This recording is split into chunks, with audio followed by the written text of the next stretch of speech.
Welcome into my kitchen, or welcome back. I'm Erica, if we haven't met before. Hello, I'm a personal chef in New York City. I like to share little slices of my life and my cooking. And last week I mentioned that I am going through a little bit of cooking / creative fatigue.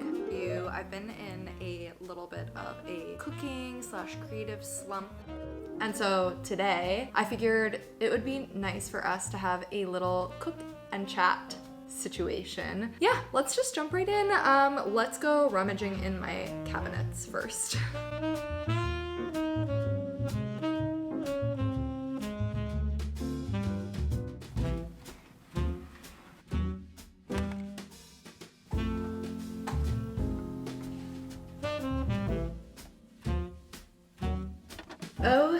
Okay, I think we have what we need to make some moves in terms of lunch. This is a very good example of a way that I might cook for myself if I truly do not feel like cooking. Rummaging through my cabinets, finding a few base items that I can turn into a meal. Then I just apply whatever ingredients I happen to have in my fridge onto my go-to formats for creating a complete meal. Stir fries, noodle dishes. I also really like to do sandwiches, chopped salads. Today we're doing one of my favorite formats, which is a quesadilla. I usually have some sort of tortilla laying around, and then the reason that I went with this as our format today is that I found these refried beans in our cabinet. The first thing I'm going to do is taste.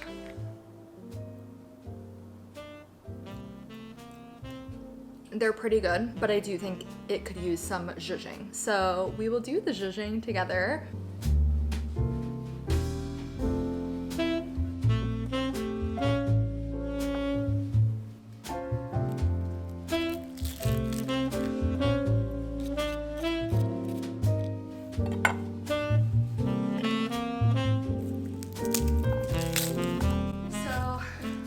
Fatigue and creative fatigue. Let's talk about it.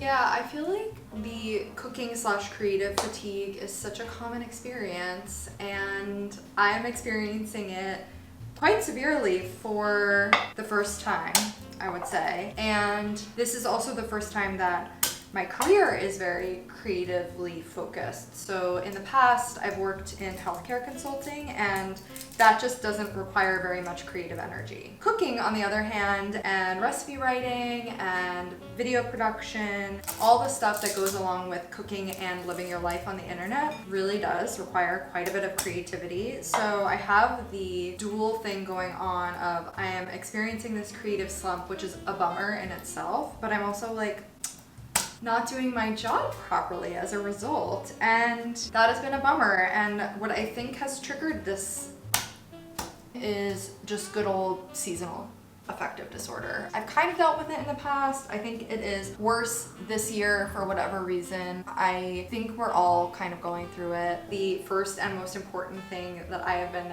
doing to help myself get out of this creative slump, that is getting into therapy. Yeah, it's just a really necessary kind of support, and I understand that it's a huge privilege to be able to afford therapy, so I'm very thankful for that. Yeah, not to be a downer, but yeah, seasonal affective disorder, depression, anxiety, that's all real stuff, and I'm a human and I'm kind of going through it with that right now, and that's okay. I know I have the tools to deal with it.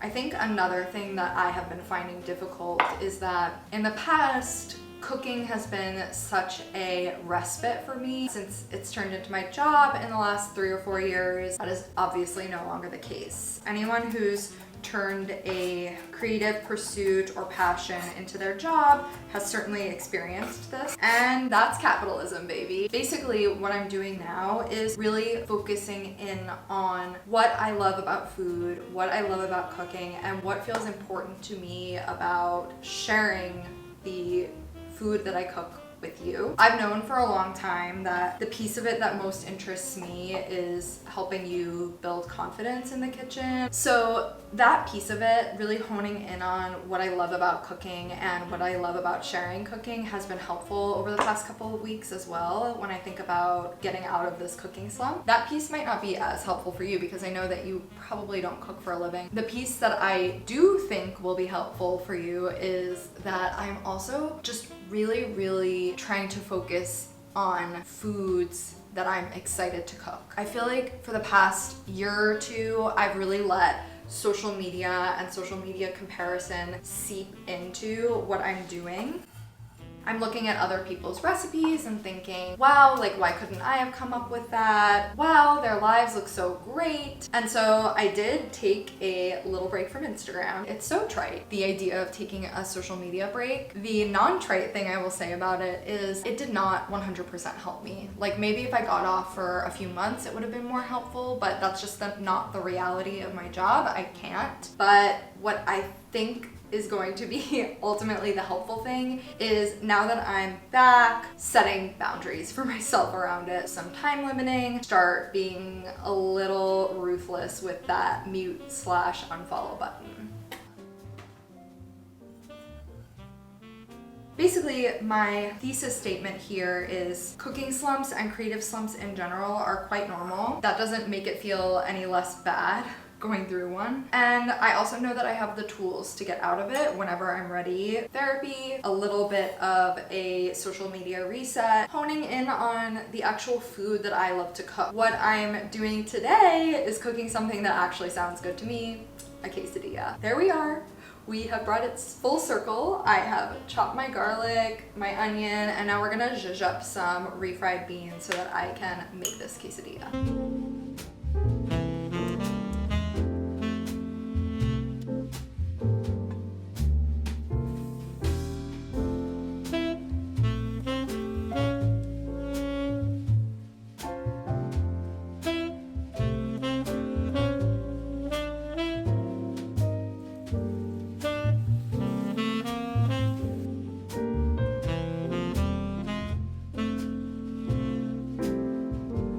Alright, I kind of want the refried beans to cool down a little bit before I work with them for the quesadilla, and I also want to get a little veg in with my lunch today. So let's continue chatting while I make a really simple salad.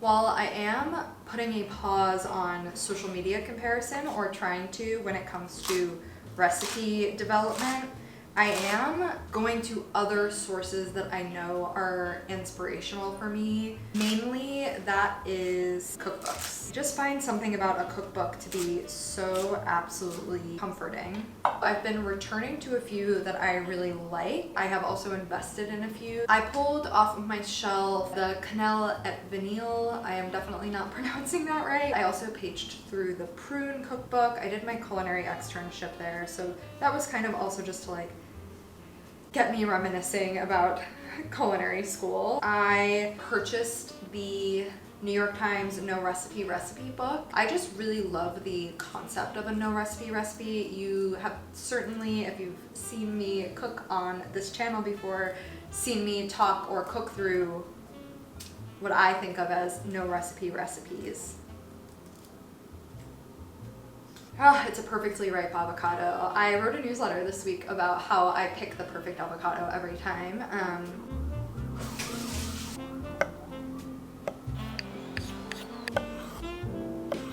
The other thing that's been really helpful is cutting myself a break. I already mentioned cooking food that feels nourishing and exciting to me. So for example, these little kind of Greek-ish chopped salads, which also hold up great for meal prep. I made this yesterday or 2 days ago, and it's still just in perfect condition.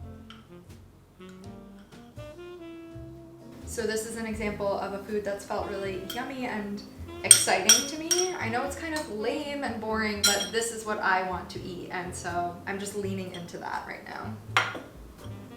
But I'm also not cooking as much as I typically do, which I think is important. If you're going through a cooking slump and you can take a little break and figure out ways that fit into your budget to just take a break. Sometimes for us that's takeout, but I really don't like to do a ton of takeout for financial reasons. A lot of kind of like frozen food or easy meals or things that I've had frozen before. It's also been some eating out, which goes hand in hand for me with getting inspired again, because a lot of times things that I eat in restaurants spark some sort of creativity or just joy around food, and that's important.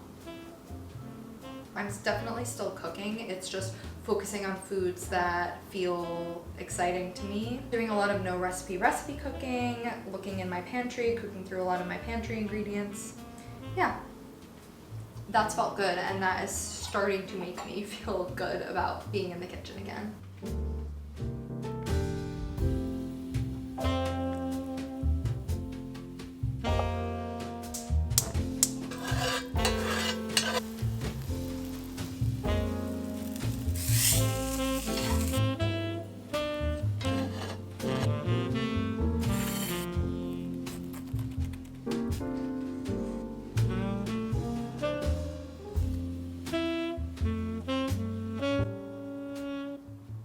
That's just so satisfying. It's exactly what I wanted, which is so important. I need to remember that. That makes me happy. This may be a little meta, but making this a video feels so helpful for me too. And yeah, there's obviously no way to wrap this little chat up in a tidy little bow. These are very complex issues that I think a lot of us deal with, but